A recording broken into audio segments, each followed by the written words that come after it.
भएन? होइन नि म्याम, पकाएकै छैन। पसलले बन्द भयो, पसलमै किचन थियो होला। पसलमै किचन ती खाने हो, अहिलेसम्म केही पकाएको छैन, खाएको पनि छैन म्याम।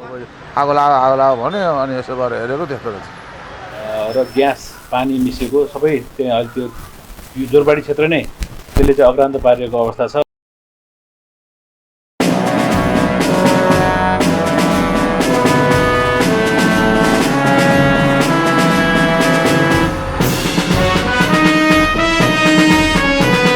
नमस्कार, हेडलाइन नेपालको हेडलाइन विशेषमा तपाईलाई हार्दिक स्वागत छ। आजको हेडलाइन विशेषमा हामीले काठमाडौँ महानगरपालिकाका प्रमुख बालेन शाहले नेपाल समाचार पत्र र हिमालयन टेलिभिजनको विरुद्धमा प्रेस काउन्सिल नेपालमा उजुरी दिएका छन्।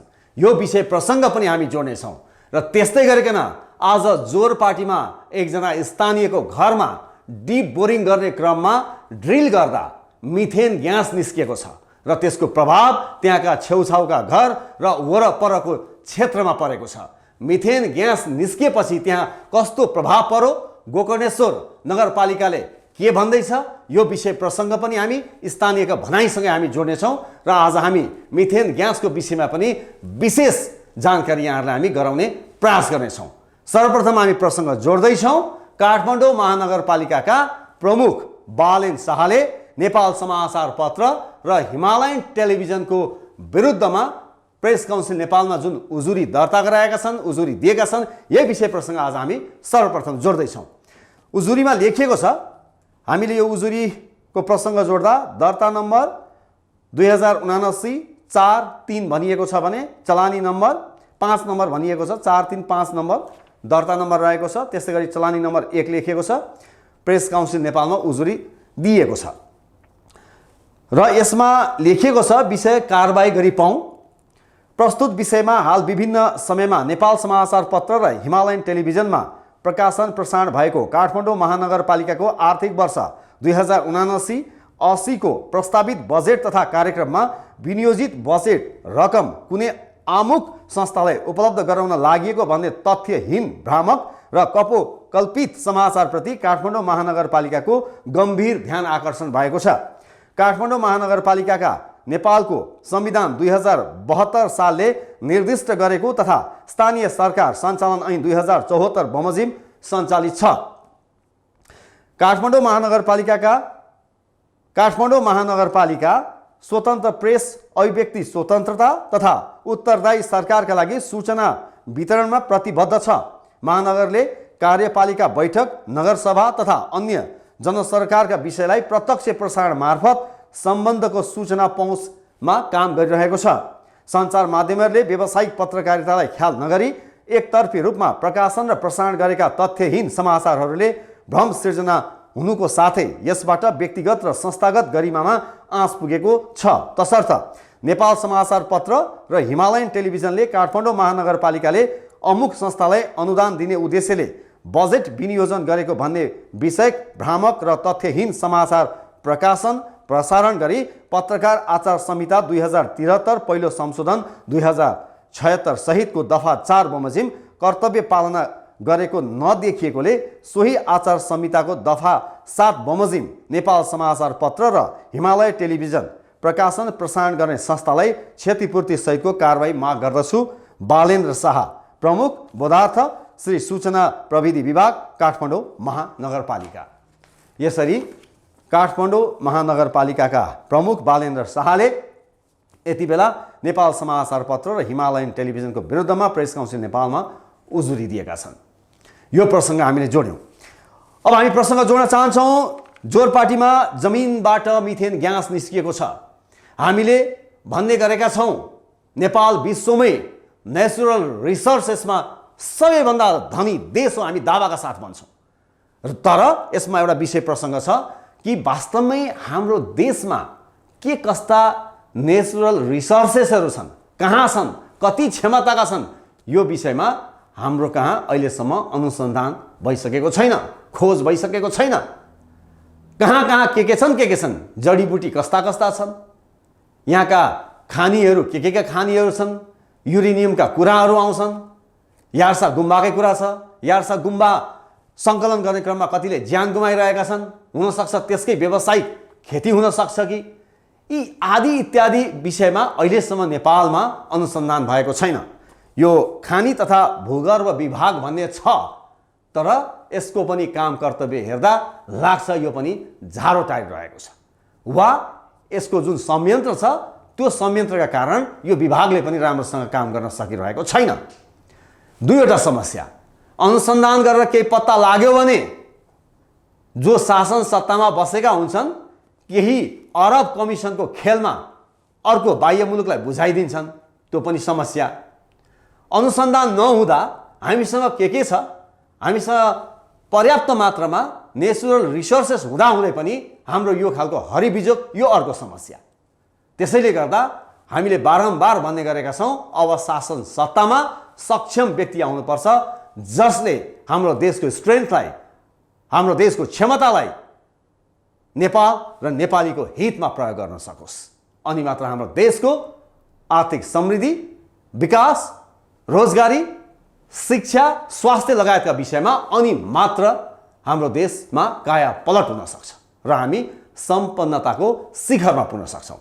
खैर, हामी प्रसङ्ग जोड्दैछौँ जोरपाटीको, र आज जुन किसिमले मिथेन ग्यास निस्किएको छ त्यहाँका स्थानीयले डिप बोरिङ गर्दै थिए र कसैले हामीलाई जानकारी दिए अनुसार 300 फिट जति ड्रिल गरेपछि यो किसिमले 81 विस्फोट भएर मिथेन ग्यास लेदो सहित माटो, पानी र बालुवा सहित बाहिर निस्क्यो भन्ने कुरा पनि हामीलाई जानकारीमा आएको छ।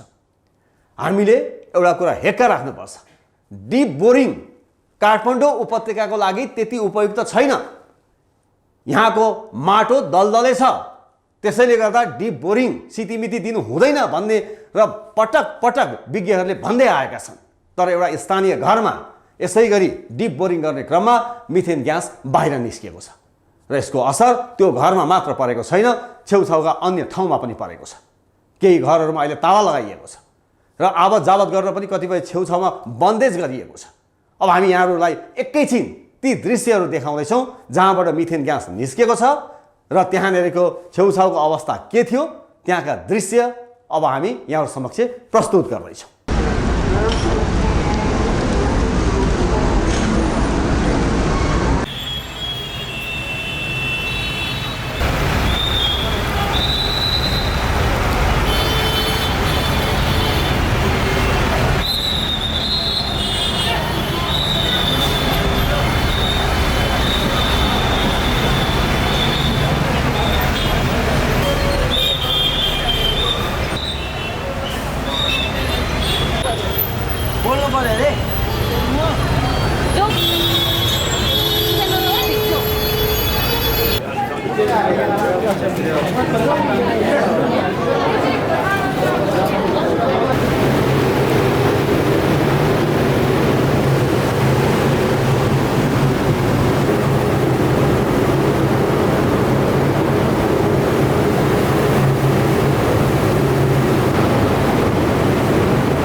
यहाँले हेरि नै हाल्नुभयो मिथेन ग्यास कसरी निस्किरहेको छ र त्यसको प्रभाव छेउछाउमा कसरी परिरहेको छ।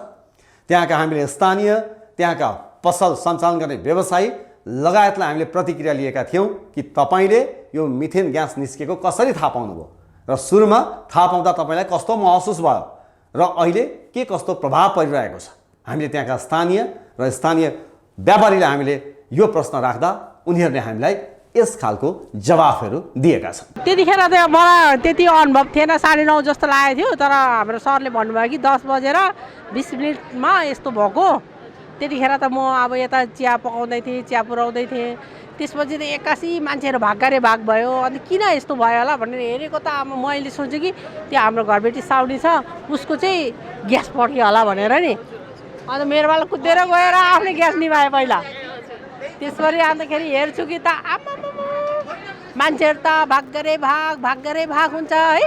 अन्त यहाँ स्कुल पनि लागिरहेको थियो अब बाहिर परस स्कुल हो बन्द भयो जस्तो त्यहाँ बन्द गरेर उहाँ सरहरू उहाँ हुनुहुन्छ त्यहाँबाट आउँदाखेरि सबैजना निस्किएर भागेर भाग भयो है खाना खानु भयो कि भएन होइन नि म्याम पकाएकै छैन पसलले बन्द भयो पसलमै किचन थियो होला पसलमै किचन ती खाने हो अहिलेसम्म केही पकाएको छैन खाएको पनि छैन म्याम यो ठ्याक्कै बिहान 10:20मा होस् म क्लास लिइरहेको थियो हाम्रो 10:30मा क्लास सिद्धिन्थ्यो क्लास सिद्धिन 10 मिनट जति बाँकी थियो अनि गाराङ आवाज आइहाल्यो अनि मैले के ग्यास पड्क्यो कि के भनेर हेर्दाखेरि त्यहाँ मुस्लो देख्यो अनि मैले विद्यार्थीहरूलाई फटाफट लु छिटो जाऊ त्यहाँ ग्यासको मुस्लो निस्केछ भनेर ड्यामडुम बन्द गरेँ त्यही एक्ज्याक्ट टाइम भन्दाखेरि 10:20को 10:20को वरिपरि नै हो यो बिहान म आज आउँदा चाहिँ लगभग 10 बजेको थियो बिहान 8 बजेदेखि नै भनेको सुनेको थिएँ त्यहाँ माथि ग्यास चाहिँ बोरिङ खन्दा चाहिँ ग्यास निस्केर माथि आइरहेको छ अरे भनेर पुरै अहिले बाटो नै पुरै अस्तव्यस्त देखिरहेको छ यसले कतिको तपाईँहरूलाई व्यापार गर्न गाह्रो भइरहेछ कतिको डर लागिरहेछ अलिकति मनमा हुन्छ नि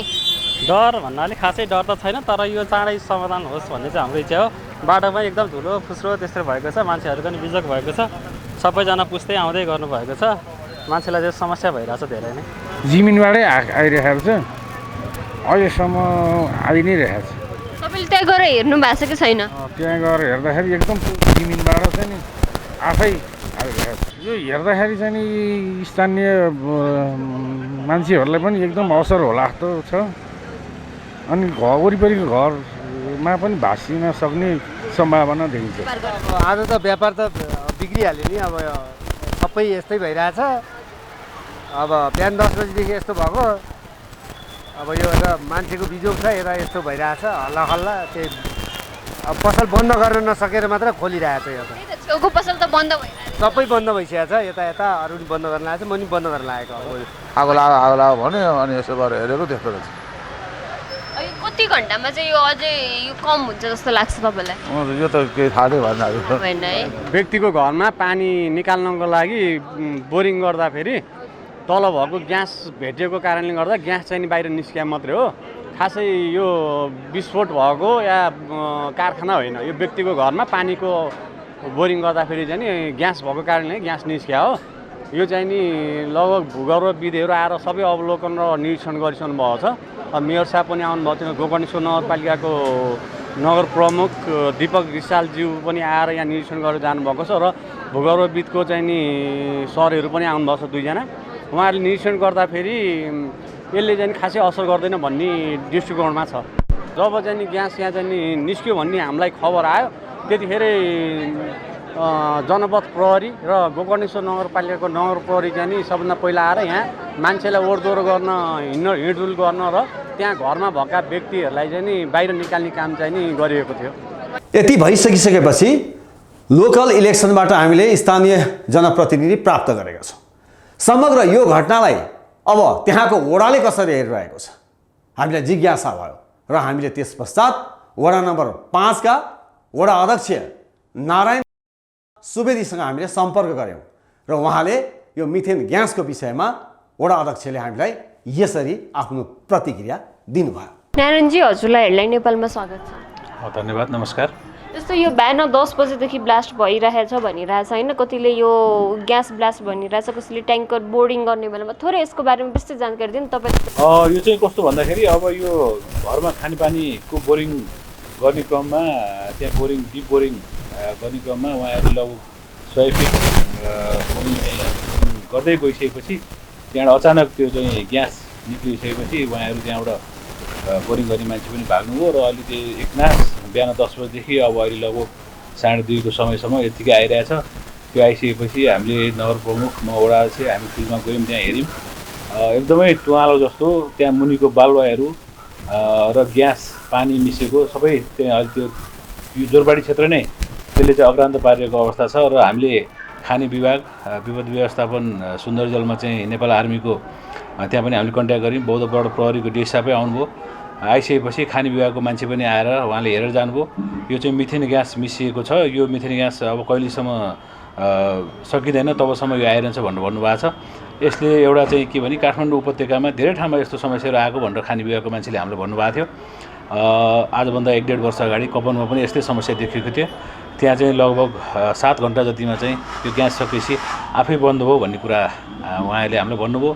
यो काँडाघारीमा पनि त्यस्तो समस्या आएको थियो अरे, त्यहाँ चाहिँ लगभग 6-7 दिनै यसरी आइरह्यो, ग्यास जहिलेसम्म सिक्दैन त्यसरी आउँछ भन्ने कुरा चाहिँ त्यहाँ उहाँहरूले हामीलाई भन्नुभयो। र हामीले स्थानीयवासीहरूलाई चाहिँ त्यहाँ प्रहरीहरू नगरपालिका हामीले खटाएर उहाँहरूलाई त्यहाँ वरिपरि नजानुस्, यो जुनै बेला जे हुनसक्छ भनेर हामीले चाहिँ एउटा त्यो ठाउँको चाहिँ सुरक्षित घेराभित्र राखेर अब अहिले ग्यासले हामीले कुर्ने बाहेक अरू केही उपाय नै रहेछ र हामीले दमकललाई पनि स्ट्यान्ड बाई हामीले राखेका छौँ। भोलि त्यहाँ विस्फोटका घटनाहरू घटे भनी त्यहाँ हामीले स्ट्यान्ड बाई राखेका छौँ र प्राधिकरणलाई वरिपरिको लाइनहरू हामीले लाइन कटको लागि भनिसकेका छौँ। त्यो लाइन पनि कट भइसकेको अवस्था छ। अब यस्तो यो हामीले चाहिँ पहिलोपटक यस्तो घटना हामीले यो ठाउँमा देख्यौँ। अब यसको लागि चाहिँ अब भूगर्भविदहरूसँग भोलिका दिनमा हामीले नगरपालिकाले छलफल गरेर अरू ठाउँमा नि बोरिङ गर्दा यस्तो समस्या आयो भने कसरी अगाडि बढ्ने भन्ने हामी छलफलमा छौँ। जस्तो तपाईँले भन्नुभयो कपनमा पनि देखिएको त पेप्सी कोलामा चाहिँ 4-5 दिन लाग्यो, त्यसो मानिलिउँ यहाँ पनि 4-5 दिन लाग्यो भने जस्तो यहाँनिर त व्यापार गर्ने पनि थुप्रै हुन्छ, उहाँहरूको बिजोग त हामीले देखिसक्यौँ, तपाईँले पनि देखिसक्नुभयो। उहाँहरूलाई चाहिँ त्यति बेरसम्म सेफ्टी कसरी लाने भन्ने तपाईँले योजना बनाउनु भएको छ? अब योजना त खासै बनाइसकेको छैन हामीले। अब यो चाहिँ अब 4-5 दिन लम्बिएर जाने अवस्था आयो भने हामी नगरपालिकाबाट तुरुन्तै आकस्मिक एउटा बैठक बसेर यो क्षेत्रका व्यापारीहरूलाई हिँड्ने बटुवाहरूलाई कसरी सुरक्षित गर्न सकिन्छ भन्ने विषयमा हामी छलफल गरेर उहाँहरूलाई राहतका कुराहरू भए र यो चाहिँ फेरि पनि हामी स्थानीय छलफल गरेर यसलाई चाहिँ कसरी न्यूनीकरण गर्ने भन्ने विषयमा छलफल अगाडि बढाउँछौँ भन्ने छ। अब आज बेलुकासम्म हेरौँ अवस्था के हुन्छ, भएन भने भोलि नै हामी एउटा चाहिँ तुरुन्तै एउटा आकस्मिक बैठक बसेर हामी यसको निर्णयमा पुग्छौँ भन्ने मलाई लाग्छ। त्यो रमिता हेर्ने क्रममा कति मान्छे हिलो मैलो, अब तपाईँलाई पनि मैले त्यहाँ खिच्न जाने क्रममा मैले देखेँ, तपाईँ पनि अब त्यो अवस्था छ यहाँ अहिले। त्यसको चाहिँ अहिले जुन ठाउँमा त्यो निस्केको छ त्यसको लगभग 400-500 मिटर वरिपरि नै यसले चाहिँ एउटा क्षेत्रलाई असर पुर्याइरहेको अवस्था छ। गोकर्णेश्वर नगरपालिका वडा नम्बर 5 का वडा अध्यक्षसँग हामीले मिथेन ग्यासको विषयमा कुराकानी गऱ्यौँ। अब हामी प्रसङ्ग जोड्न चाहन्छौँ। यति बेला समाचार आइरहेको छ, राष्ट्रिय स्वतन्त्र पार्टीका सभापति रवि लामिछानेले कलाकार जोडी हरिहर अधिकारी र निता ढुङ्गानालाई पार्टी प्रवेश गर्ने विषयमा छलफल गरे भन्ने यति बेला समाचारहरू आइरहेको छ। हामीले यो समाचार आएपछि राष्ट्रिय स्वतन्त्र पार्टीका प्रवक्ता डाक्टर मुकुल ढकालसँग हामीले सम्पर्क गरेका थियौँ। के साँच्चै राष्ट्रिय स्वतन्त्र पार्टीका सभापतिले कलाकार जोडीलाई पार्टी प्रवेशको लागि प्रस्ताव गर्नुभएको हो भन्ने हामीले उहाँसँग जिज्ञासा राख्दा हामीलाई राष्ट्रिय स्वतन्त्र पार्टीका प्रवक्ताले जानकारी गराउनुभयो कि छलफल भएको हो, छलफल सकारात्मक हो। न त्यहाँ कलाकार जोडीले केही प्रस्ताव राखेका हुन्, न सभापतिज्यूले केही प्रस्ताव राख्नु भएको हो। अहिले पछिल्लो समयमा जसरी एउटा उत्साह जोस जागरका साथ राष्ट्रिय स्वतन्त्र पार्टी आएको छ, यो विषयमा अहिलेको मुलुकको आवश्यकता हो यो पार्टी भन्ने विषयमा सकारात्मक छलफलहरू भएका चाहिँ हुन्। भोलि कुरा मिल्यो भने यो कुनै ठुलो इस्यु छैन। उहाँहरू कलाकार जोडी हरिहर अधिकारी र निता ढुङ्गाना राष्ट्रिय स्वतन्त्र पार्टी हामी सबै सहकार्य चाहिँ गर्न सक्छौँ। र हामीले अर्को पनि प्रसङ्ग जोडेका थियौँ कि हरिहरजीलाई काठमाडौँको कुनै पनि संसदीय निर्वाचन क्षेत्रबाट पार्टीको उम्मेदवार बन्नलाई के प्रस्ताव गरिएको हो भन्ने पनि हामीले उहाँलाई प्रश्न राख्दा उहाँले यो विषयमा त्यस किसिमले गम्भीर खालका कुराहरू भएका छैनन् र भोलि कुरा मिलेको खण्डमा सबै दुवै पक्ष सकारात्मक भएको खण्डमा यो पनि ठुलो इस्यु रहेन। तर अहिले नै ठोस रूपमा कसैले कसैलाई प्रस्ताव गरेको यो कुरा चाहिँ होइन भन्ने जानकारी हामीलाई राष्ट्रिय स्वतन्त्र पार्टीका प्रवक्ता डाक्टर ढकालले हामीलाई गराउनु भएको छ। जे होस्, यति बेला राष्ट्रिय स्वतन्त्र पार्टीमा कलाकार जोडी हरिहर अधिकारी र निता ढुङ्गाना पार्टी प्रवेशको विषयले भने सञ्चार माध्यममा चर्चा पाएको छ। हस् त, यो अपडेटका साथै आजको हेडलाइन विशेषबाट म बिदा हुन्छु। नमस्कार।